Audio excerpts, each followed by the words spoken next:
Chris Noriega. I'm a second-year full-time student here at USC Marshall, and I'm president of the Business of Entertainment Association. And how long has that association been around? Started in 1991, and then it's one of the bigger clubs here on campus just because it's cross-functional, so it gets students from all sorts of backgrounds. How so? What kinds of backgrounds? Well, whereas we'll have a finance club or a marketing club or an operations club, entertainment is sort of open to everybody. And a lot of people come to school at USC. It just makes a lot of sense, even if you're not initially interested in that type of business, to take a look at it because these companies do come to recruit on campus. So we'll pull people from finance or marketing or any sort of functional background because it is more industry related. And members in 2009, 2010, how big is your membership right now? We're at 100 total, so that includes first years, second years, and our PM students. And that puts us as one of the bigger clubs just because as a whole we're only about 200 students, so we're a smaller program. For the second years who are wanting to go into media and entertainment, what types of careers are they traditionally looking at right now? Well, in the past, what's happening now is a little bit different than what's been going on in years past. So traditionally the big transition from MBA to entertainment is to the studios and to home entertainment. And it was really to working on DVDs, whether that's a finance or a marketing type position. But with DVDs being hit so hard, that's all changing. So the big transition still is into home entertainment, but then instead of the DVD business, it's more into digital.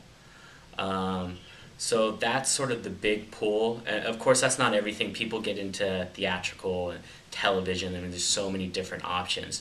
But that's sort of the main area where MBAs here go, is into home entertainment with the studios. In terms of home entertainment and digital, some of your colleagues at the BEA, what kinds of internships have you seen them take at the studios to kind of advance digital entertainment?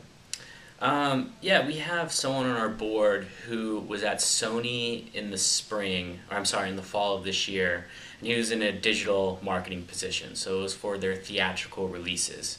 So he was just doing a lot of data collection and developing a strategy of where they should be focusing their marketing efforts.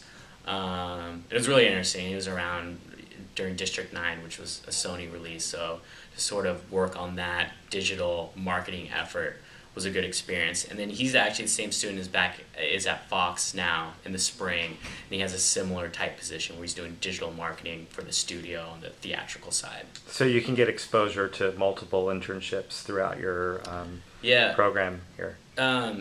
It's pretty uncommon to intern during your first year. There's a few students who do that. It's very common to intern during your second year, and especially students who are entertainment and media focused. Just because of our location being down here, you have access to a lot of companies that like having interns year round. So there just are a ton of opportunities. So with companies like Cisco, ourselves, doing media and entertainment, working with media and entertainment companies, and other companies like Yahoo, which are very media focused, or Google or Apple with iTunes, do you find that any of the MBA candidates are starting to move towards working in technology and media? Yeah, I think that's a big trend that we've noticed in our class versus a class that graduated ahead of us, and then definitely something that's even stronger in the class behind us. Through the school, there's a certificate in media and entertainment that goes on your diploma, and basically to get that certificate you take 4 classes at the cinema school. Well, one of the classes is about technology and how it's changing media. That by far is the most popular classes out of all of those to take, and it takes place at Hulu. And anytime a company like Hulu, or like you mentioned, Google or Yahoo, has internship opportunities, job opportunities, or Cisco, of course. That's what everyone is looking to do. That's sort of the hot thing right now for students. Chris, you're graduating in a couple months here. What kinds of opportunities are you looking for? And you've spoken to students who've graduated in the past. Do you think the market is improving? Are you finding lots of opportunities, or is it kind of a struggle right now?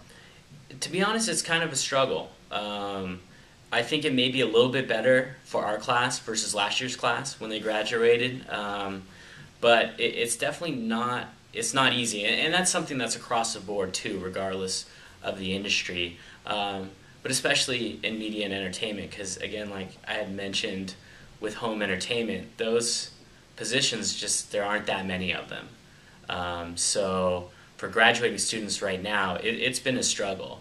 But a lot of it's still in the air because companies hire on an as needed basis, and we're still a little bit early to where people are pursuing those full-time opportunities. And you're interning right now at Fox. Tell me about Correct. that type of position and what your job function is there. Sure. I'm interning at Fox in the international division. I do theatrical sales planning and strategy. What does that entail? So what I do is Fox has this whole database of any movie you could pick of, regardless Fox or any other studio, and you see their performance in every country. So what we do is we take a look at Fox's the group I work for. Right. We take a look at Fox's slate for the year, and we try to figure out when each film should be released, or if it should be released at all, in each country, how much of a marketing budget should be allocated to that country, and we also forecast how much we think box office rentals are going to be in each of those countries. So it's very analytical, but it's great because there's a whole strategy side to it too, because you're going to take a look at the data and then have to make decisions about how your films should be released. And it's all based off comparable films in the past and how they've performed. So you really have to have a good understanding about films so you can choose the correct comps. I mean, that's sort of the basis of everything of how you make these decisions. So I guess we'll wrap up here, Chris. I really appreciate your time with one last question, and it could be in two parts or one part.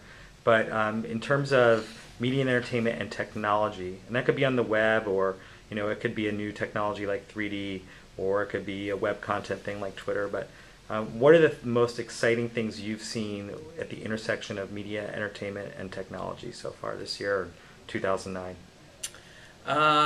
Well, I believe it was a little bit earlier than this year, but something that I'm watching very closely, I mean, especially just as a consumer who loves movies, is I have an Xbox and I have a Netflix account, and when they first started streaming films, that was cool, and I was watching movies that way, but the selection was pretty limited.